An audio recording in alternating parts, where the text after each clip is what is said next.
What is up, guys? Welcome back to another Transformers video here, and today we have a very special piece, as you can see before you. This is now the crown jewel of my collection. It is ThreeZero Optimus Prime from The Last Knight, or I guess you could say Age of Extinction. It goes both ways. But this is just a beautiful piece here, and as you can see, it is gigantic, absolutely blowing the proportion out of my workspace here. But just taking this front window and opening it up, there is Optimus. Now, beautiful graphic on the left, nice open window to see Optimus on the right. We'll get into him in a second though. Let's just take a look at the rest of this box here before getting in. But on the back side, a couple more graphics, real nice graphics of Optimus there, and just some more product labeling stuff. And then on the opposite side, same as the other. But without further ado, let's get this packaging out of the way and get Optimus out here. And boom, here is Optimus out of the package in all his glory. But before we dive into him, I'm going to focus up on the accessories he comes with, because he does come with a lot of customizable options. As you can see, we've got a bunch of different hand options here. Obviously, I have two of them on him, of course, but you can pretty much see each one that we have here has an opposite. We got, of course, the open hand, the hand that is in a position to grasp his sword, the closed fist.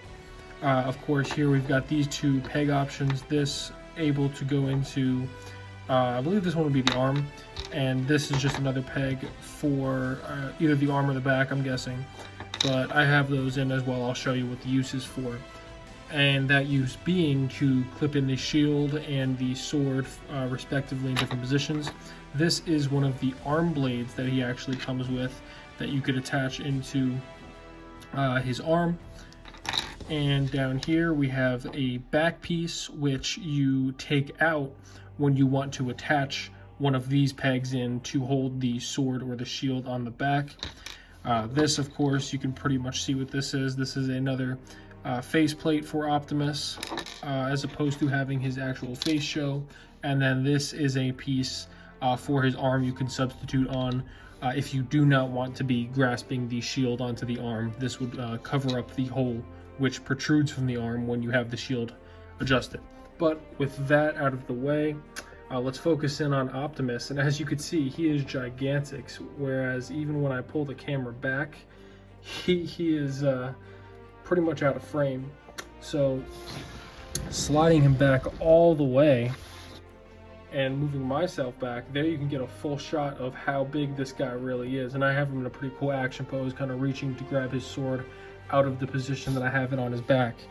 But as you can see, as I'm spinning Optimus around here, this dude is just packed with detail.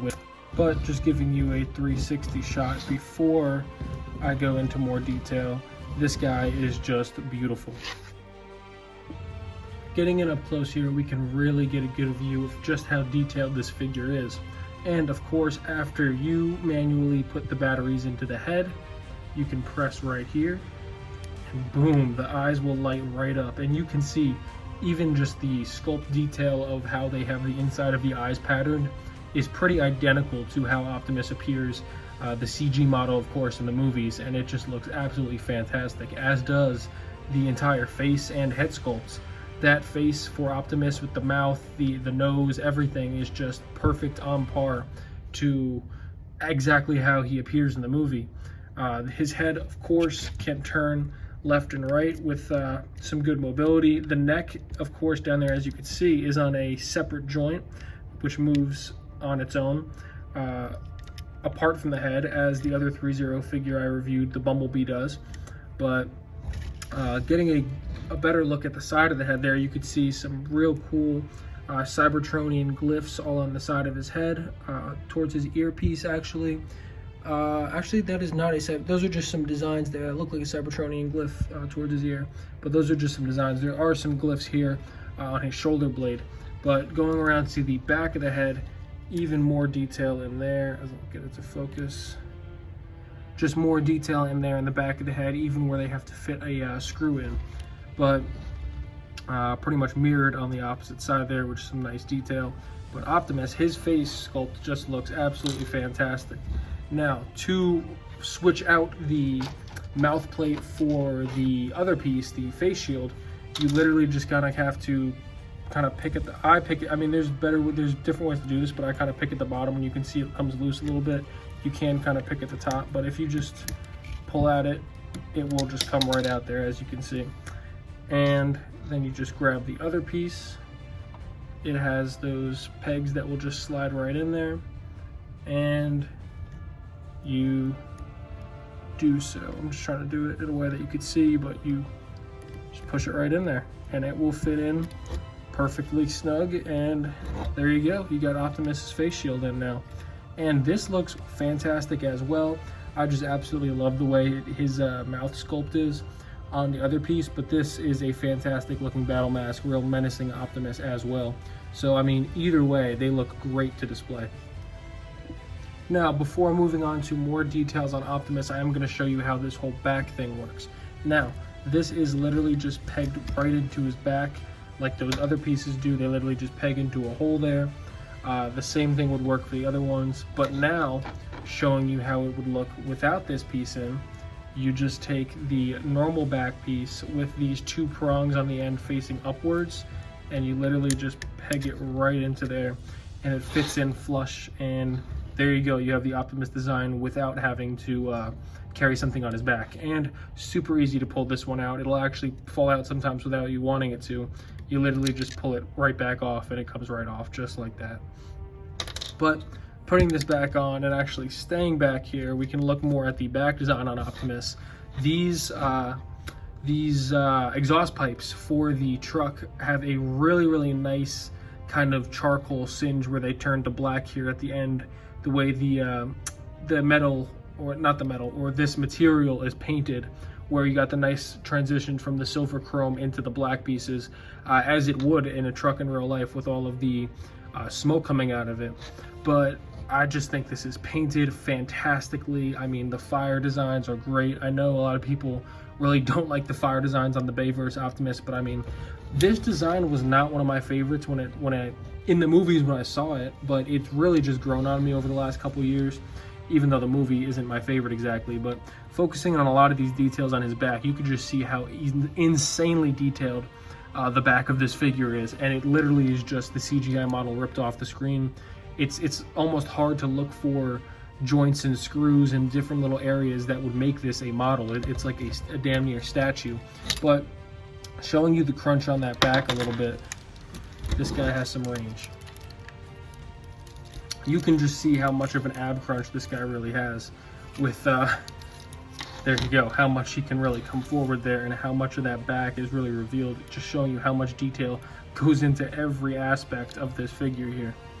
But now, taking a look at his chest, you can still see all the detail that's in this guy, and there's actually quite a bit of little posability you have in here, even though there really isn't much use for, of course, posing these little flaps on his shoulder, on his upper chest. But there is some movement all in this chest. Nothing up here, nothing in solid in his breastplate area, nothing down in this. Actually, I lied. These do also have some movement to them, but real nice design up in that chest area. You can see a pretty small Autobot logo there.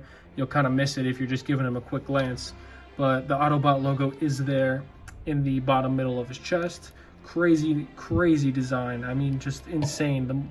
The more you look at it, the more you just see every little aspect. I'm going to keep saying it. Every little aspect has some crazy paint, some crazy design, sculpt work. They really just knocked it out of the park with this design here. And I'm just trying to give you, lifting up the arms here, you can see all of the design in the underarms, in the rib area, even into where these joints are for the connections in the arms. It still looks pretty great. But focusing in on the shoulders now, and this is the same for both sides. I'm just going to show you the right shoulder though, but this is the same on both sides. This is on a double hinge where this hinges as well as this can hinge down, so you can get a lot of movement out of this shoulder, as well as this piece being on a completely different 360 joint as well. So you can have crazy mobility here to accommodate for these big kind of shoulder pads you do have a bunch of mobility to be able to shift these around to get a bunch of different angles with the arms. Even, I mean, look at these. The arms come all the way out like this. There's a 360 rotation on the arms there. Up and down. As you can see, there's multiple joints up in there. I don't even have to really explain it. You can see all of the joints that work in there. But they did a fantastic job with this. And of course, you can push that back in to really cover up the entire inner mechanic works of those shoulders. But same thing on the opposite arm, as I said. This as well does have a up and down joint, of course, at the elbow as pieces are falling off. That was just the little brace piece over the hand, but we'll get down to that in a second there.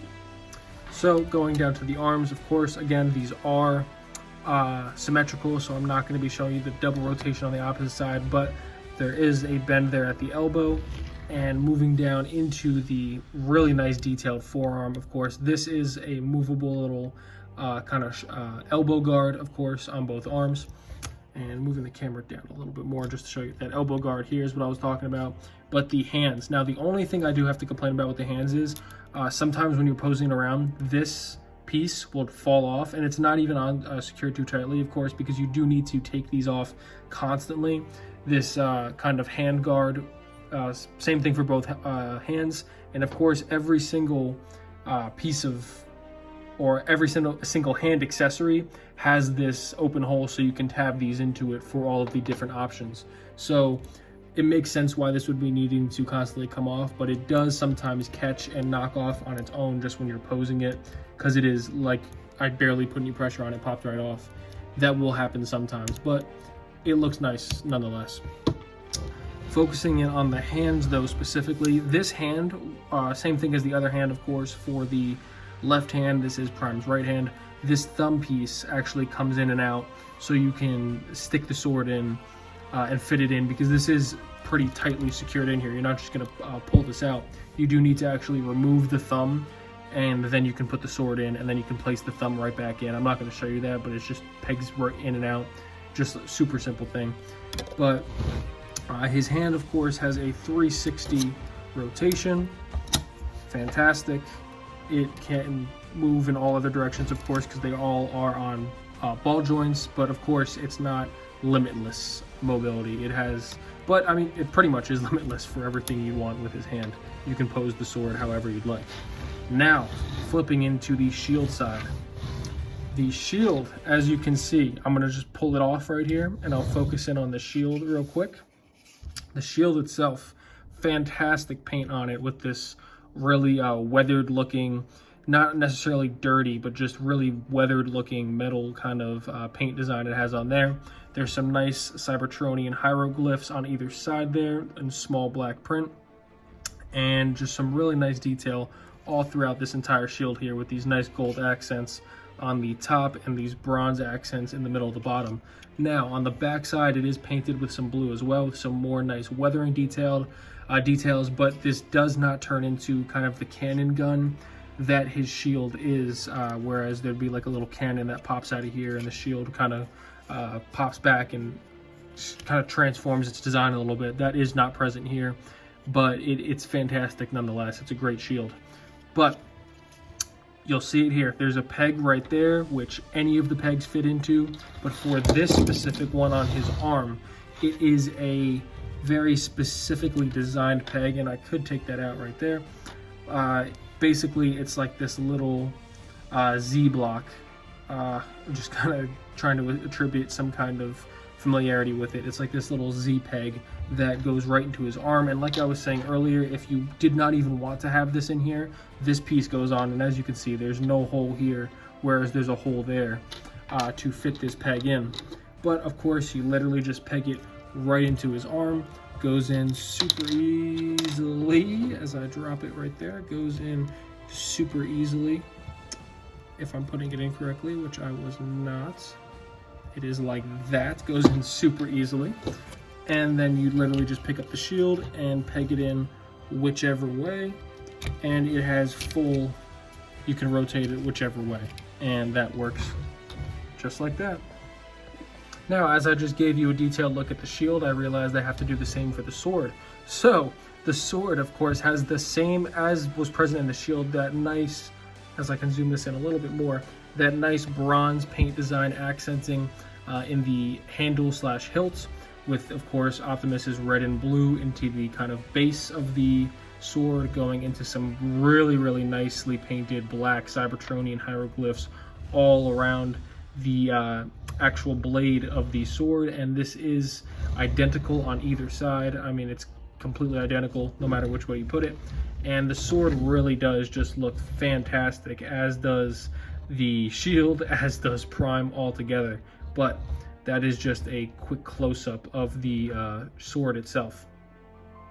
Now, spinning Optimus back around, just giving you a look at his hindquarter region.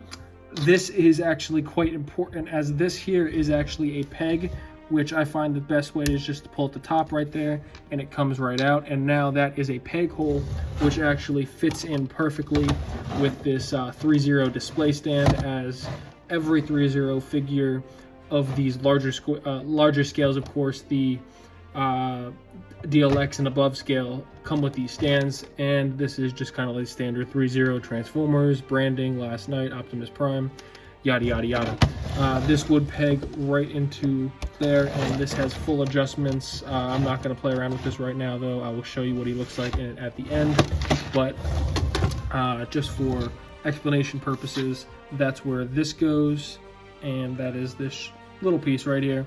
And pretty simply, you can push it right back in. These do maneuver around, these two pieces, so if you needed some more ease of access to get in there to move that in or out, you could move these down as well. But kind of just showing the back side of the legs there before I give a full in-depth of the front of the legs. There's plenty of design back here, plenty of even in the little interiors of the bend of the knee there, or the back of the knee there, it's plenty of design. And so a lot more of this bronze accent color that we saw in the shield and the sword, going down here into some nice gold highlights with the beautiful silver, gold, red, all of this really just beautiful metallic shining. I keep saying beautiful, but that's really just the one word I keep going back to describe this figure. But in addition, just showing off the flexibility of these legs here, they can actually kick all the way out to the side here. These kind of flaps for the kilt area do go up. You have a full backwards knee tilt, which goes back super far. As you can see, you can do a full kick there. And of course, these legs do come all the way out. Real nice shot of it going all the way to the side there. You can see just the joints there on there allow for pretty much full posability of these legs here. But these pieces do slide down, allowing for all of that movement in the legs. Now coming down, before we finish the front side of the legs and feet, we got to look at this waist area, where there are plenty of these little adjustable flaps on either side. Real nice kind of piping wires. These, I really like these red kind of hydraulic pipes or whatever they are, that kind of twirl back into his upper thighs. But these two skirt pieces in the front, they do sometimes pop off just when I'm maneuvering the legs around, but they do have plenty of movement inside and out, and they can go in kind of back in there on multiple different angles, as they are on, similar to these two actually tabs, they are on those type of ball attachments. But this is a very knightly looking kind of, well, I guess the word is kilt kind of setup, where he has like these flowing flaps going downwards around where his waist would be, or where his waist is. But and I really do like the design. Again, it is growing on me, or it continues to grow on me, even though I wasn't the biggest fan of the knight inspired designs in the Last Knight and the Age of Extinction. But continuing down to his knees here, you can see so much design here, and this is where the most design is in the legs, in my opinion, in these shin areas, these shin plates, which are just riddled with more Cybertronian hieroglyphs on a real nice silver chrome piece, detailed with the gold outlines. Just really nice looking armor in there. And as you can see, there is even design behind the armor and the inside of the legs, inside of the knee area, just packed with design down here. And actually, I'm just realizing that a piece fell off of the the foot right here, these do tab right into there. That also falls off sometimes, this piece on either side of the foot. But the foot itself, the feet aren't super mobile. There's not like crazy posability out of them, but they do have the necessary bends to allow for some more dynamic poses, and they do sprawl out to the sides and pretty decently inwards without breaking shit around there. I don't want to be too crazy with it, but there is decent enough mobility to do whatever you want with the feet there. And he balances well on his own. Sometimes it does seem like there's a little bit of a wobble to him because he's not going to stay perfectly flat-footed, but I mean, he really is now. But I mean, he can pretty much balance on a variety of these different poses you can put him into with his feet. But man, I mean, I know I was kind of all over the place going through this guy, but I mean, can you blame me? This is just a fantastic looking figure from head to toe, and while it may not be my favorite Prime design, it is a excellent looking Prime design in this form, of course, and ThreeZero, the designers over there, knocked it out of the park once again. But without further ado, let me bring in a couple comparisons, as random as they may be. And as you can see, I am going damn near outside the borders of my little setup here. But here is G01 Haiku Drift, which is in fact a third-party figure brought to me by Metagate. You can get yours at Showz's store, quick little plug there. But here is third-party Drift next to the ThreeZero DLX Optimus Prime. And honestly, I think they scale pretty fantastically together. And I'm honestly, this has made me happy to start collecting figures from the last two Transformers movies, being Age of Extinction and The Last Night, the last two Bay movies. Even though they were not my favorite movie-wise, I think there were some fantastic designs in those movies. And this, being a third-party Drift, looks fantastic, just like a ThreeZero figure or a Masterpiece figure, whatever you would have it, next to these top-of-the-line, top-tier movie ThreeZero figures. And I think these two look absolutely excellent together. You can argue, I think Drift scale honestly is pretty accurate to what it would be. I think Drift was maybe a little bit, or I think he was around the size of Bumblebee, and Bumblebee would, or is supposed to come up to around the same area, a little bit above Optimus's waist as Drift does. So I think this scale looks absolutely fantastic, and these figures look great next to each other. But swapping out Drift and bringing in, here is actually a bit of a big throwback, Mech Tech Dark of the Moon Sentinel Prime. And while the scale definitely is off with these guys, I do not have any other really, I guess, ThreeZero figures that I would want to throw next to this guy. I do, of course, have the Bumblebee, but that's from the Bumblebee movie, completely different age or generation, I want to say. I mean, because we don't know what they're going to do with those movies yet, but it's kind of the soft reboot version, even though I think there's going to be connections. I'm not going to throw the Bumblebee next to this guy, and I do think it's cool to see how the mainline figures compare next to these ThreeZero ones. And even though Sentinel should be a bit bigger if it were to be accurate in terms of size, it is just cool to see how these ThreeZero products scale in comparison to the mainline Hasbro ones. So I think you can get a feel of how much I really love this figure. It is an absolute masterclass performance by the designers over at ThreeZero. Whether it be merged with Hasbro now, whoever's in charge of designing this figure, they killed it. And it is the fourth ThreeZero product I am now really happy with picking up, being the Bumblebee movie Bumblebee, then the MDLX Optimus and the MDLX Bumblebee. Really excited for the more of the MDLX figures in this line. But in terms of the main movie line, this is the first Optimus I've picked up from the Michael Bay movies. Of course, there's also, I believe, another Optimus. There's the Megatron that is coming out later this year from Revenge of the Fallen. There's the Age of Extinction / The Last Night Bumblebee as well. But this figure just absolutely killed it. This is the deluxe scale, a size down from the other scale they have. I'm going to throw the name up on the screen just because it's slipping my mind right now. But I mean, there was probably some stuff I missed with this guy, but there's just so much detail, so much articulation packed into this guy. I think you're really just going to have to pick it up if you like it and find out yourself just how much this guy has to offer. the posability, the accuracy. I mean, you're just gonna get lost posing this guy around because he looks like he really did just jump off of the screen. So with that being said, I would 11 out of 10 recommend picking this guy up, especially now that he is back in stock for the new year 2023.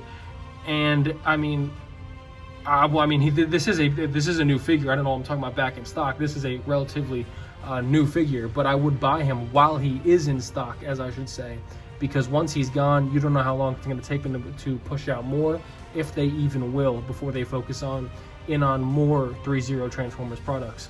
But that's all I really have to say about Optimus here. If you have any feedback on my review on this figure, on other figures, anything, I'd love to hear it down in the comments below. Likes, dislikes, anything is appreciated. Let me know in the comments down below. And until next time, guys, peace.